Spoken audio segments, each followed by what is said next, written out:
Hey everyone, welcome back to Lo-Fi Startup. Today I'm joined by my good friend Will and legend film photographer. Very happy to have him on the channel today. This is our first episode of Startup Culture Hacks. And in this episode, we're going to be chatting about a Polaroid wall. And what better person to chat to than Will himself. And I'll link Will's channel below. He has some really cool film photography videos. So if you're interested in that sort of stuff, definitely check it out. And yeah, let's get into it.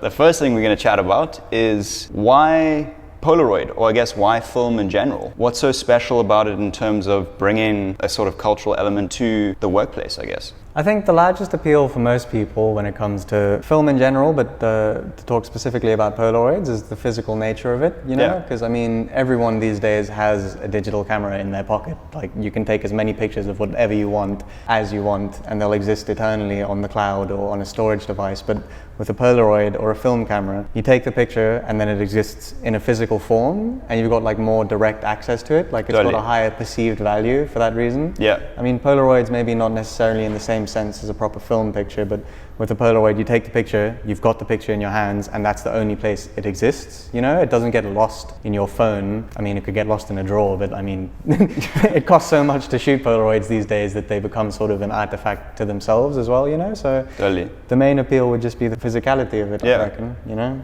And then you can have it around the office, stick it on the wall, and interact with it. Exactly. It's there forever, I suppose. And that's the only form of it, you know? It's not repeatable. You could scan it in and have it digitized, but that kind of, you know, takes away from the fact that it's the only picture of that nature that exists. The next thing we're going to chat about is cameras.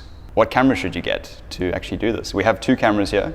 So we have this camera and this camera. We'll probably do a better job at explaining maybe the differences and maybe what kind of camera you should get for your office and your startup. Well, when it comes to Polaroid stuff, there's only really two main mediums that one can talk about. It's the Instax medium, which is by Fujifilm and is like a modern emulsion is what it's called. And an emulsion is basically the variety of chemicals and what they sit on that brings the image to life. Whereas Polaroid and Polaroid film are the older style of doing things. Like, it's an older type of emulsion and an older way that the picture interacts and the results look way different. The format is also super different with old Polaroid stuff. Like, they're square. So if you knew Polaroids when they were in their heyday, they would have been squares, maybe with like circle borders if you were lucky, something like that. But like a square, that's what a Polaroid is. When people think of a Polaroid, it's a square picture that looks like a Polaroid. Whereas with Instax, the form factor varies. You get Instax wide and Instax normal and then Instax square, but none of them actually are the same size as an original Polaroid. What you lose in size though, you kind of gain in quality, because the thing with the older style Polaroid is that the film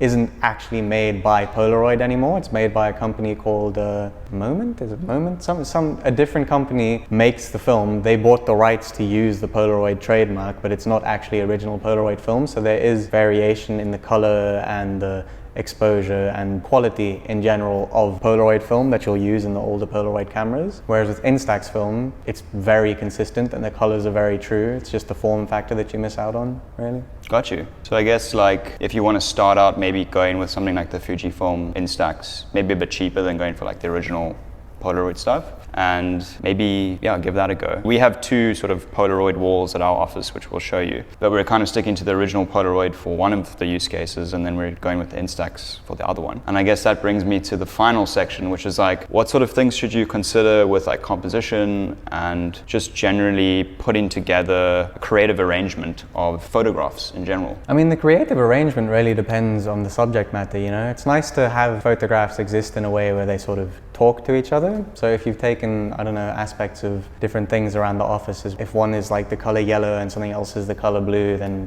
yellow and blue sit nicely together. Or if one is like something circular, then putting something donut shaped next to it would be cool because they interact with each other. Just having things interact with each other in terms of putting them up on the wall will make it a lot more appealing and interesting to people to look at. So sort of take into account a bit of contrast. Yeah, that sort of thing. Juxtaposition. Make it a conversation between things if that is within the possibility of the subject matter you photographed. And then with regards to composition, I mean, in general composition, you want to make sure that the subject matter, what what you actually want to be in the frame is centered vaguely. I mean, that's sort of the most basic thing. And then you can talk about the rule of thirds and that sort of thing, which is, I mean, not really that tricky. The basic thing with a Polaroid is you want to make sure that your subject matter is going to be in the center. And the trick with it, especially when you talk about the Instax cameras, is that they have the capacity to focus closer a lot of the time than they do to give you an accurate representation of where your frame is going to be. Because if you look at this camera, the lens sits in the middle of it and its viewfinder sits on the top right. So if you're photographing something from far away, that doesn't really matter, because far away, if you're looking through the viewfinder, it'll line up vaguely. Like there was a line drawn from where this sits and a line drawn from where the viewfinder sits, they'd cross over eventually. Yeah. Whereas if it's closer, it's called parallax error. You're gonna, like, my hand is here, but the viewfinder is basically looking at my right pinky. So if I make a picture of my hand now with the viewfinder, then the lens is actually taking a picture of my thumb. So with this camera, or any camera where the viewfinder sits separately from the lens and you don't actually look through the viewfinder through the lens, you need to make sure that you adjust your composition for close-ups. That's like the biggest trick with Polaroids. The majority of Polaroid cameras don't actually give you a true view through the viewfinder, so just to be aware of the fact with anything close-up, just maybe get a composition through the viewfinder and then just look at the lens and tilt it so that it's accurate, you know? Got you. That's the biggest compositional hack with Polaroid stuff. Cool. Well, yeah, we have like our main sort of Polaroid wall, which is just photos of all the team. And then I guess we have our other section, which is kind of like we're trying to do this chronological timeline of events. And that's more just sort of if we're going to get lunch or we're out doing like a activity with the team, we just have the Fujifilm with us, the Instax, and kind of just like whip that out. And it's a little bit more like random, I suppose. So I guess to end it off, maybe the best thing to take into account with the stuff is, I suppose, just have fun with it. Not really worry too much about the outcome at the end of the day, because yeah, it's just you're capturing a moment and it's over. Exactly. So hope that was fun, guys.